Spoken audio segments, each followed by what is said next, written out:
peningkatan gizi anak-anak kita ya.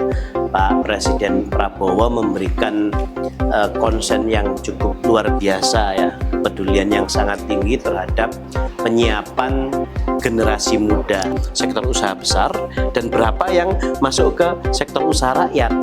Ya kan, kecil gitu kan.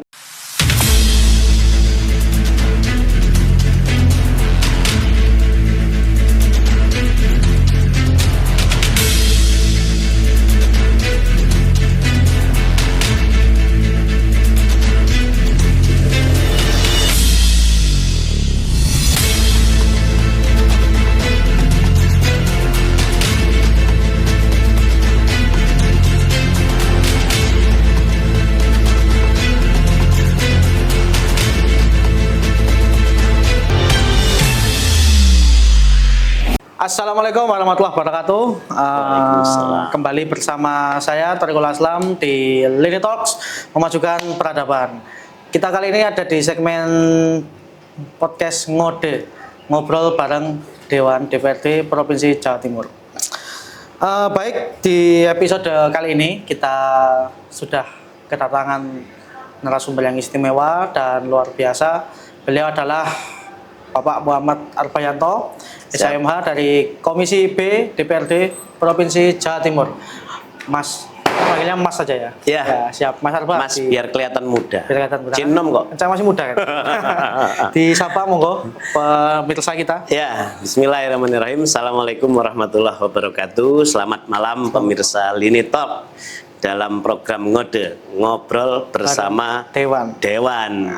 Alhamdulillah pada kesempatan malam ini saya diajak ngobrol, diskusi tentang hal-hal penting, isu-isu kebijakan pemerintah ya, diundang sama Mas Thorik. Insya Allah produktif kita. Insya Allah produktif. Sebelumnya gimana kabarnya Mas? Sehat? Alhamdulillah sehat Mas Thorik.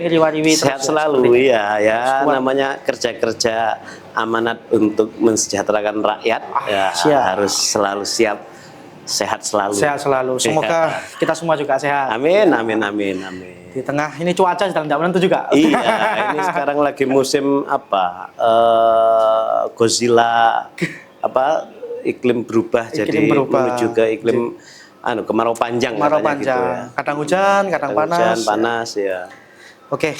Baik Mas Arba, kita hari ini akan membahas soal penguatan dampak pasar dari program besar Bapak Presiden kita, ya, ini adalah MBG, makan bergizi gratis. Nah, seperti kita tahu, pemirsa dimanapun panjenengan semua berada, bahwa Bapak Presiden kita, Bapak Prabowo Subianto, beserta jajaran pemerintah hari ini mengusung sebuah program yang luar biasa, ya, ini adalah program makan bergizi gratis, makan siang gratis. Kalau dulu kita sempat mendengar, di hari ini direlasikan menjadi MBG, makan bergizi gratis. Nah, ini insya Allah ini program yang tidak pernah ada sebelumnya ya. MBG ini memberikan anak-anak, adik-adik kita di sekolah berupa makanan yang tentu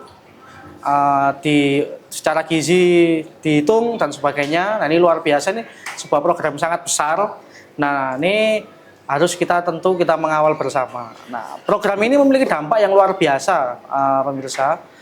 Seperti dampak yang kita rasakan adalah bagaimana keberlangsungan ekonomi di bawah, seperti yang berkali-kali dicanangkan oleh Pak Presiden bahwa ekonomi Republik Indonesia harus berbasis dengan ekonomi kerakyatan. Nah, ini adalah pemutaran arus roda ekonomi ini bagaimana bisa dimaksimalkan di tingkat rakyat menengah di bawah. Nah, saya tidak mengatakan ini menengah bawah, tapi adalah bagaimana semua rakyat kita berpartisipasi dalam merasakan program dari negara. Nah, hari ini kita membahas itu, Mas. Nah, kalau kita berbicara tentang landscape besar ini, MBG ini dicanangkan untuk seluruh siswa-siswi di seluruh Indonesia. Artinya ada jutaan atau ratusan ribu yang menjadi penerima manfaat tadi. Sudah banyak sekali dapur dan kemudian tentu ini membutuhkan sumber daya yang sangat besar. Bagaimana Mas Dewan? Ini semua? Pertama, saya merasa luar biasa ya mengapresiasi terhadap ide gagasan tentang MBG ini, Mas Torik. Karena narasi utamanya memang soal peningkatan gizi anak-anak kita, ya. Pak Presiden Prabowo memberikan konsen yang cukup luar biasa, ya, kepedulian yang sangat tinggi terhadap penyiapan generasi muda. Tidak hanya dari sisi kualitas pendidikan yang ditopang dengan infrastruktur, ya, saya yakin itu juga sudah dikerjakan, tetapi lebih jauh lagi sampai pada isu yang sangat domestik sekali, yaitu soal gizi anak-anak. Betul. Beliau memberikan kepedulian yang luar biasa terhadap soal itu, ya. Lepas dari karena ini program yang masih baru pertama kali seperti tadi disampaikan Mas Torik, ya. Tentu ada beberapa hal yang menjadi evaluasi dan itu terus berjalan menuju penyempurnaan model maupun sistemnya, ya, di program MBG ini. Tetapi lebih luas lagi urusannya, ya. MBG ini menjadi jangkar utama bagi Pak Prabowo untuk merealisasikan mimpinya, punya generasi penerus bangsa yang secara fisik itu bagus, berkualitas, secara mental juga bagus, dan itu semua perlu ditopang oleh gizi yang baik. Betul. Nah, memang ada beberapa program yang diorientasikan ke arah sana di pemerintahan-pemerintahan sebelumnya, ya. Misalnya bantuan PKH, ya. Itu sebetulnya arahnya lebih ke bagaimana urusan domestik ini betul-betul ditopang oleh keluarga dengan bantuan dari pemerintah. Tetapi dari beberapa kajian dan evaluasi terakhir, ya, memang perlu lebih spesifik lagi ternyata bantuan untuk anak-anak kita itu langsung ke sekolah, langsung dalam bentuk makanan, sehingga belanja modal untuk urusan bansos itu menjadi lebih konkret dalam bentuk makanan kepada anak-anak, teradres juga dengan baik, basisnya adalah di sekolahan. Betul. Nah, ya saya tidak tahu apakah memang merata atau mungkin sebagian besar, ya, ada kasus-kasus misalnya uang bantuan untuk itu dalam bentuk uang, ya, fresh money, bantuan langsung tunai begitu, ya, masa Pak SBY kemudian dilanjutkan oleh Pak Jokowi. Itu seringkali malah dipergunakan oleh keluarga, dalam hal ini orang tua, untuk kebutuhan-kebutuhan yang lain di luar dari kebutuhan yang secara langsung mensuplai kebutuhan gizi anak-anaknya. Nah, program ini narasi besarnya ke arah sana, ya, perbaikan gizi anak-anak. Tetapi ternyata memang dampaknya luar biasa dan positif sebetulnya terhadap konsumsi kebutuhan bahan makanan, ya. Betul itu. Kita tahu di beberapa waktu terakhir ini, kemarin pada saat MBG baru dimulai itu saja, ya, kita mengalami inflasi di beberapa item kebutuhan makanan.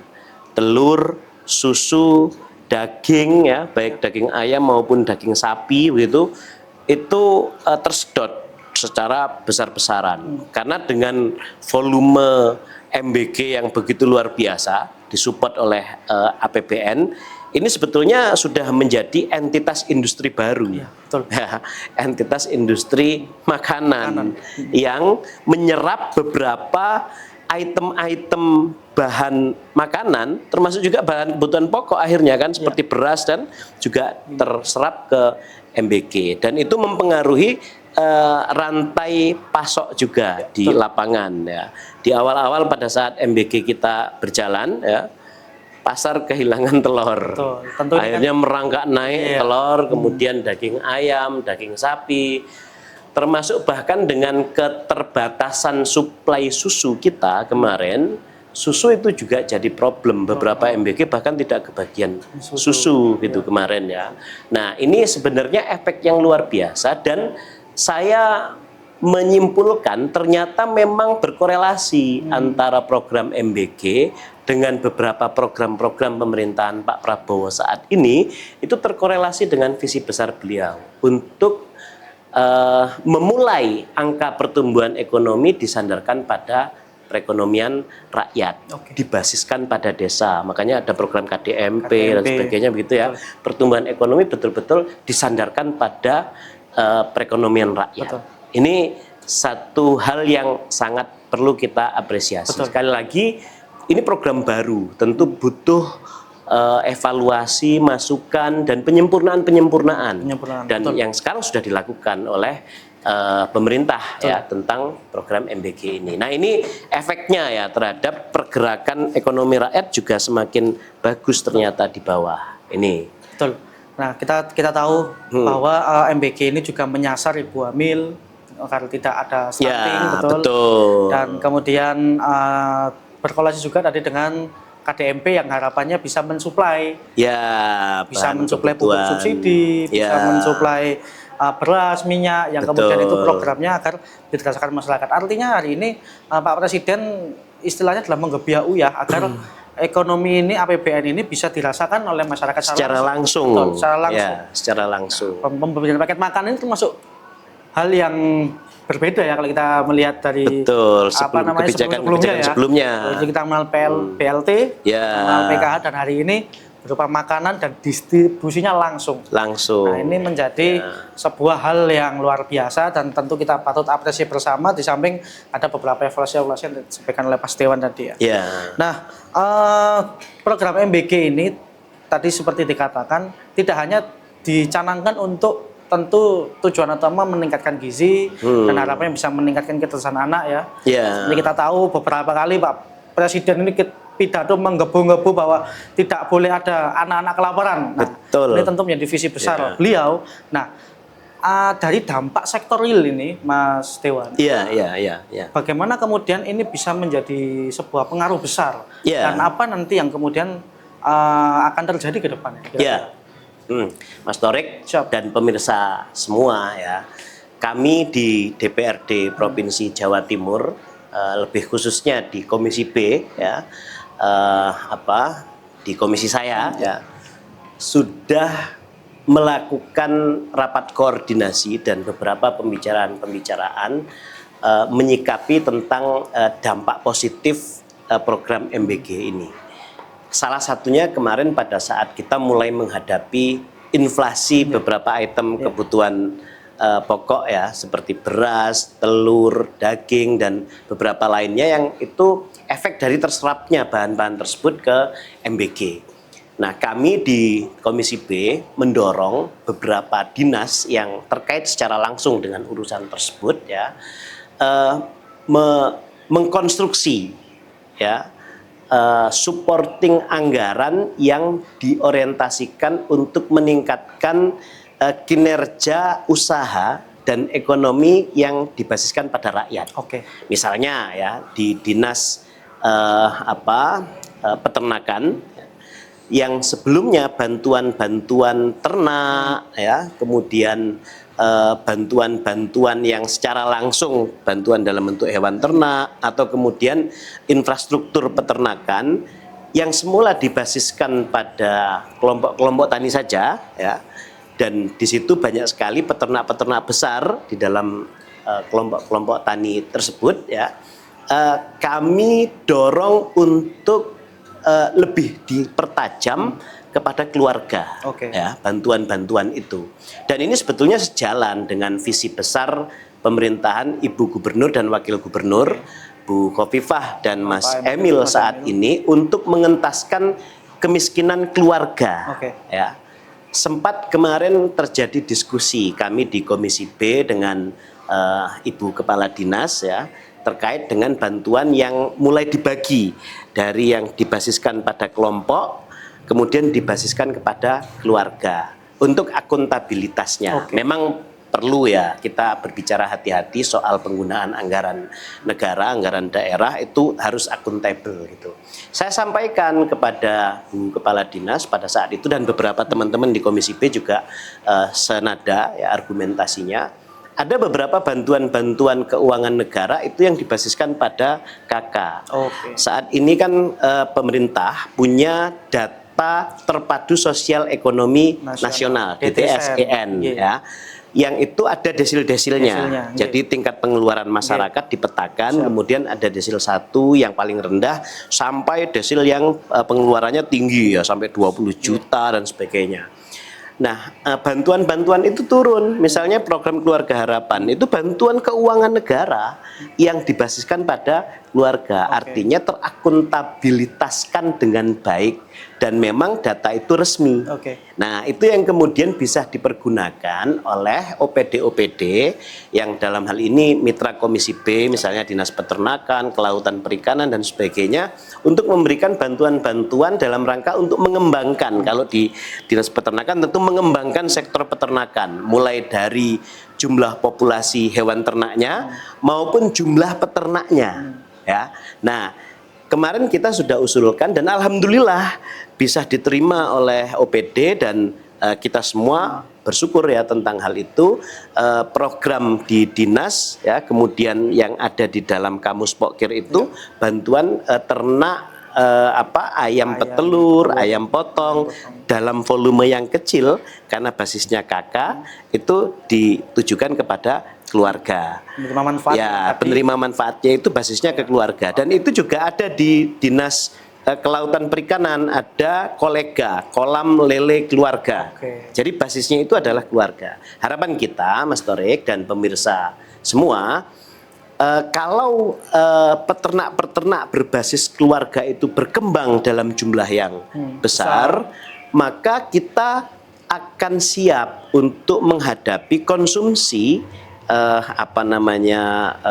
beberapa barang-barang yang berasal dari hewan ternak itu yang sudah diserap oleh MBG sehingga di pasar hilang atau berkurang yang menyebabkan kenaikan harga itu bisa disupport, disubstitut melalui peternak-peternak berbasis keluarga itu tadi masuk ke pasar reguler gitu.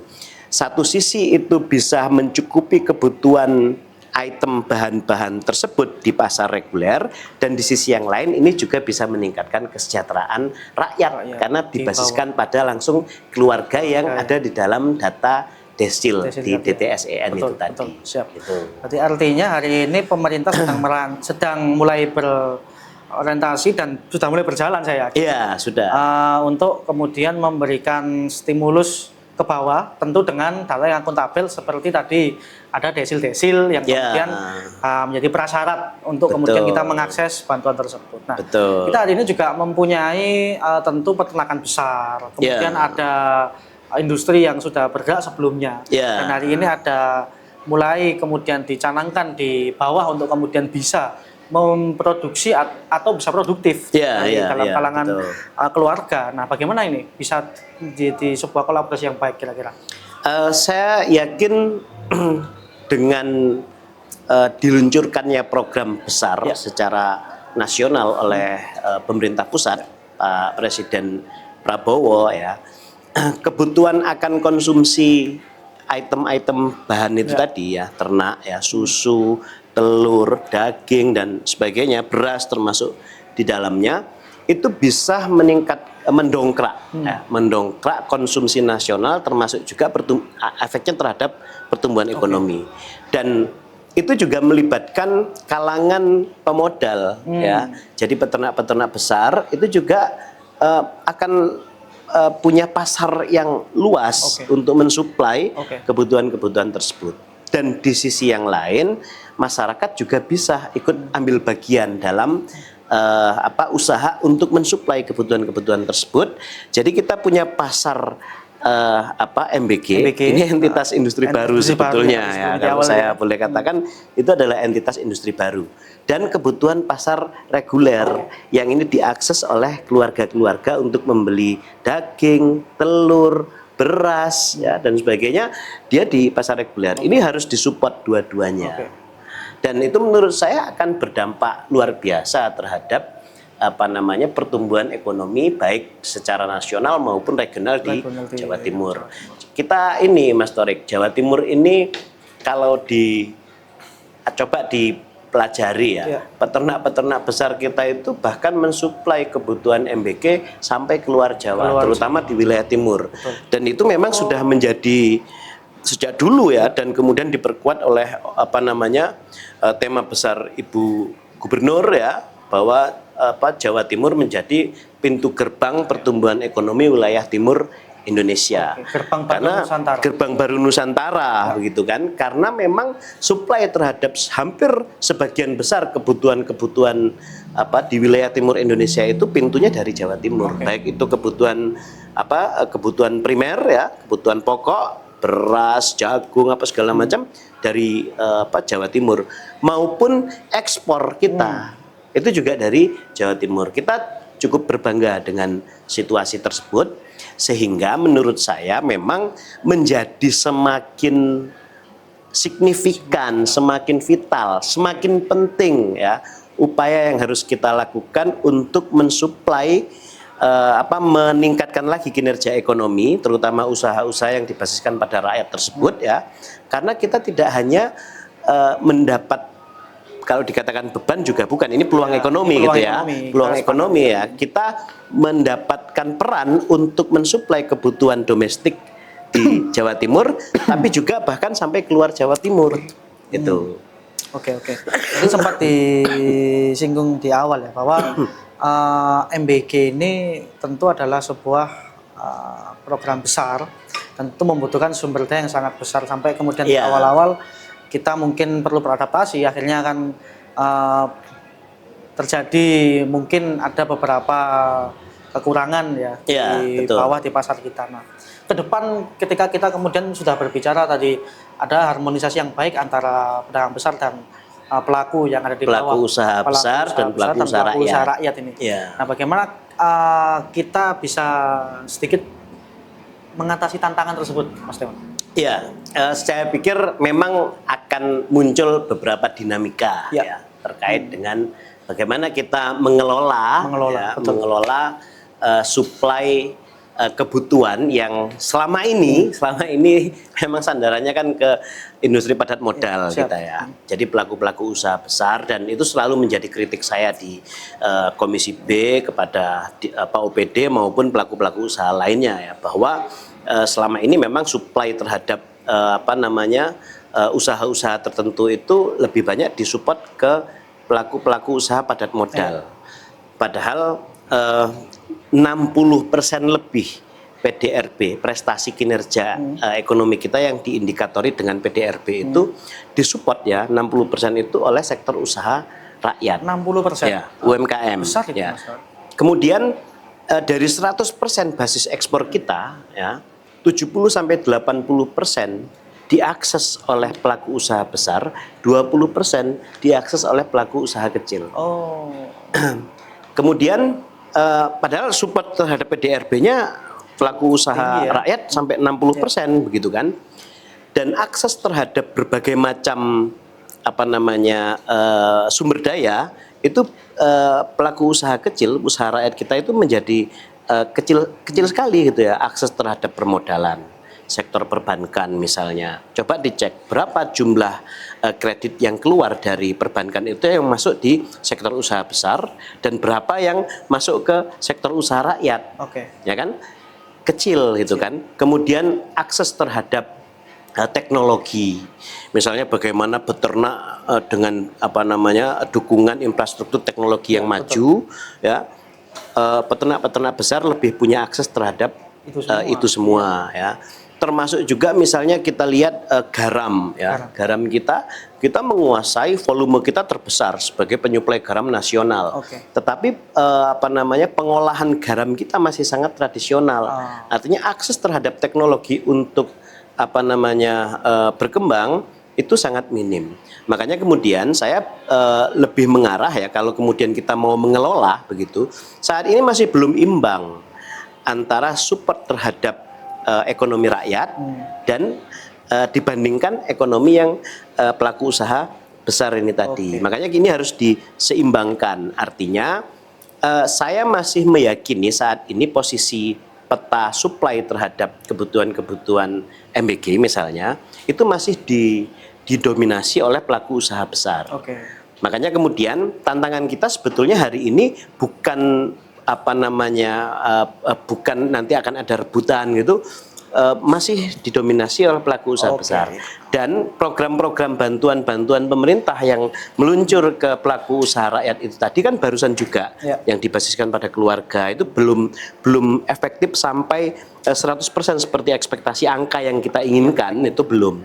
Makanya kemudian saya lebih fokus pada bagaimana mendorong, belum pada mendinamisasikannya, belum, karena ini masih afirmasi, masih usaha rakyat ini masih perlu diafirmasi, belum sampai pada level menghabisi itu. Terlalu imajinatif kalau sampai menghabisi pelaku usaha besar. Tapi ini masih perlu didorong. Termasuk juga saya berharap ide dan gagasan kita untuk meningkatkan kapasitas dan kinerja ekonomi rakyat ini disambut dengan baik oleh masyarakat di bawah, dengan mereka juga mulai mempersiapkan unit-unit usaha di sektor yang itu akan kita support, peternakan misalnya, kelautan, perikanan, garam dan sebagainya, itu yang kita harapkan mendapat sambutan yang positif. Mereka sudah siap gitu.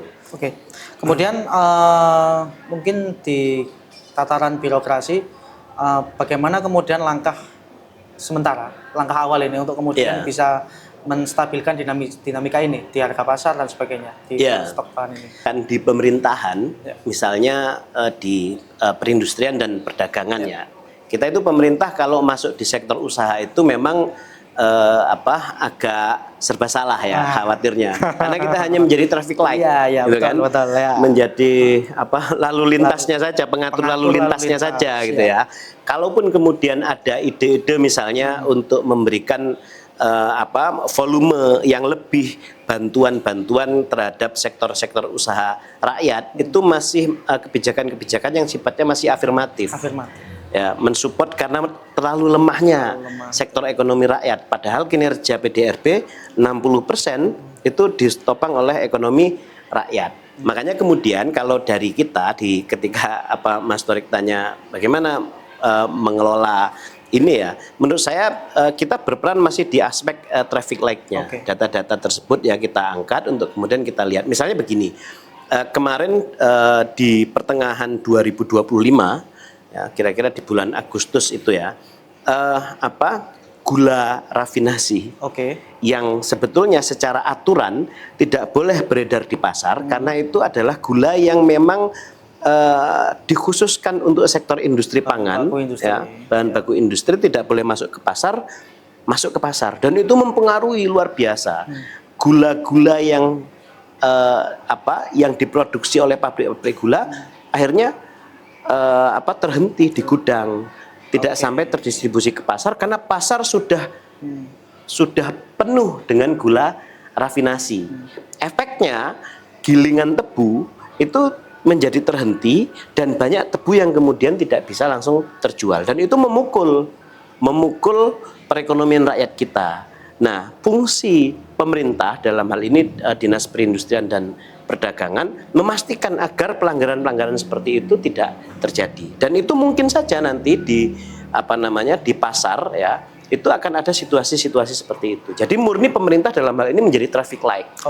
Ya, pengatur lalu lintasnya itu tadi, dan fungsi afirmasi itu tadi. Jadi kita memberi bantuan-bantuan, mensupport unit-unit usaha dibasiskan pada keluarga itu tadi, lebih pada upaya untuk mengafirmasi itu tadi. Nah, kemudian apakah ini ada strategi nih Mas Dewan untuk kemudian mendorong agar rakyat kita ini juga terdorong untuk kemudian berwirausaha aktif, bisa menunjukkan skillnya begitu kira-kira? Betul. Memang ini ya Mas Torik, 3 isu utama kalau kita mau mendorong usaha apapun itu ya, baik itu usaha rakyat maupun usaha padat modal. 3 isu utama yang harus kita support, dan ini salah satunya harus lengkap begitu ya. Yang pertama itu adalah produknya harus ada. Produk ini berarti kan mengarah pada masyarakat punya skill enggak, ya kan gitu ya. Ini mengarah pada situ produk. Yang kedua akses modal. Dan yang ketiga adalah akses pasar.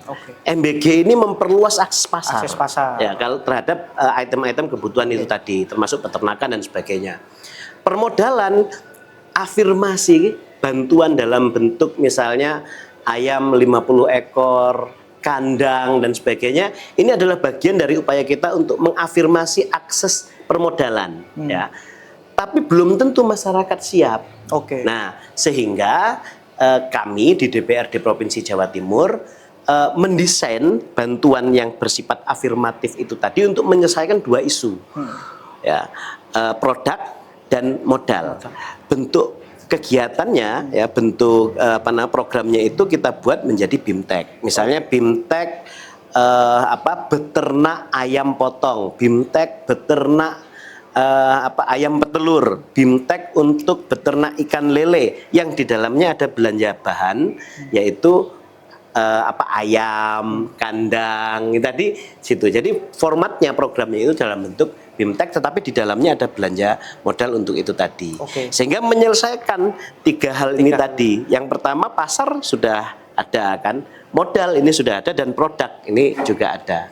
Jadi yang dimaksud dengan kemiskinan struktural itu, Mas, kita itu sebenarnya kemiskinan di Indonesia, kalau ada yang memang banyak masyarakat kita yang miskin, itu saya meyakini memang ada yang dilatar belakangi oleh kultural. Jadi kemiskinan kultural, orangnya malas, untuk dapat uang 10 juta bukan untuk modal tapi dipakai untuk konsumsi, beli motor, beli apa segala. Ini kemiskinan kultural.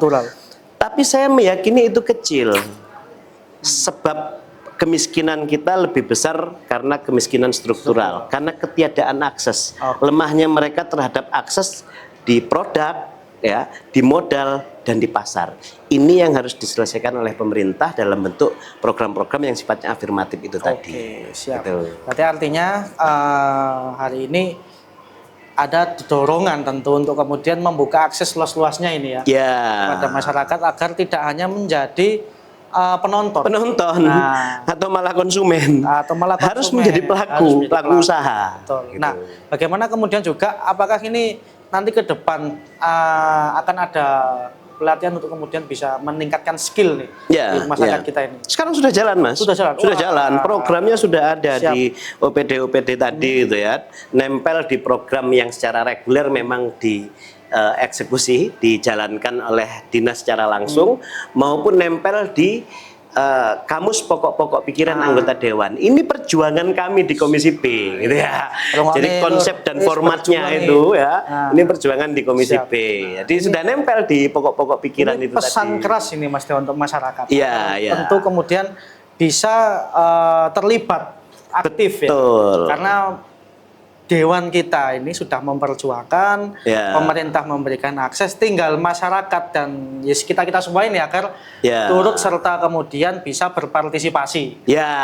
Berpartisipasi untuk tidak hanya menjadi konsumen tapi menjadi pelaku. Agar semua bisa merasakan dampak dari program besar Pak Presiden kita. Nah, closing statement, Mas Dewan. Nah, kita hari ini mempunyai sebuah istilah, saya membacakan ini payung, Mas. Payung dan juga wadah besar yang disediakan oleh pemerintah. Pusat sudah memberikan secara anggaran cukup besar, sangat besar bahkan. Besar sekali. Sangat besar. Dan pemerintah juga di provinsi, tadi kita sudah mendengar dari Mas Dewan tadi, luar biasa langkah-langkah yang telah diterapkan, termasuk juga yang diperjuangkan oleh Mas DPRD ini, yang kemudian memberikan akses luas-luasnya. Tinggal bagaimana masyarakat. Nah, pesan untuk masyarakat, Mas Dewan, akan kemudian bisa manfaatkan ini dengan baik. Saya berpesan ya kepada setiap warga Jawa Timur, utamanya sekarang kita sedang menghadapi bonus demografi, berada di dalam bonus demografi. Jumlah anak-anak muda kita jauh lebih banyak daripada balita dan orang-orang tua. Sehingga saya betul-betul memberikan pesan kepada anak-anak muda agar lebih produktif, ya, inisiatif dan inovasi untuk bekerja, membangun usaha itu lebih tinggi, effortnya harus lebih keras, karena masa depan kita itu bukan di tangan siapapun, termasuk bukan di tangan pemerintah, tetapi ada di tangan kita.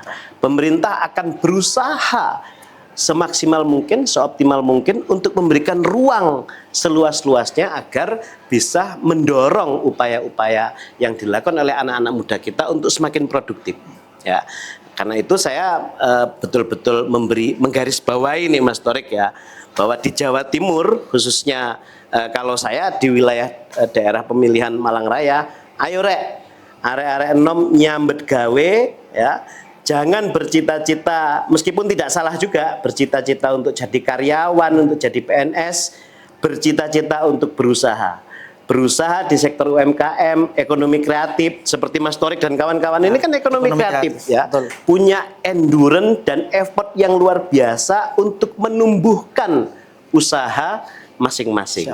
Ya, itu yang saya pesankan kepada semua, ya, kita semua. Oke, nah ini sudah didengarkan ya teman-teman ya.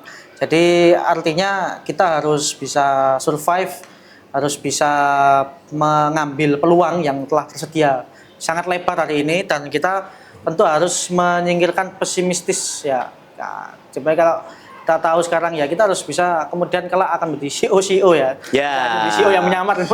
CEO, cili-cili tapi CEO ngono lho, duwe usaha dhewe. Duwe usaha dhewe. Nah, baik, sekian segmen kita di podcast Ngobrol Bareng Dewan kali ini dengan Mas Muhammad Arbayanto, Mas Arba dari DPRD Provinsi Jawa Timur, Komisi B. Luar biasa, kita setelah mendengar pandangan-pandangan yang tentu harapannya bisa menginspirasi kita semua dan bisa menjadi tentu bahan kita untuk kemudian bisa lebih produktif di kemudian hari, termasuk pula kita hari ini memandang bahwa makan bergizi gratis dan seluruh programnya Bapak Presiden tentu ini adalah untuk kita semua, untuk kita manfaatkan menjadi kemakmuran rakyat, dan kita harus menjadi pelaku, bukan menjadi konsumen yang hanya melihat saja, tidak menjadi penonton, tapi harus menjadi pelaku dan penggerak. Arek-arek nom, sumber daya bonus demografi ini kita manfaatkan, dan jangan malas. Ya. Tangi rek, ojo scroll.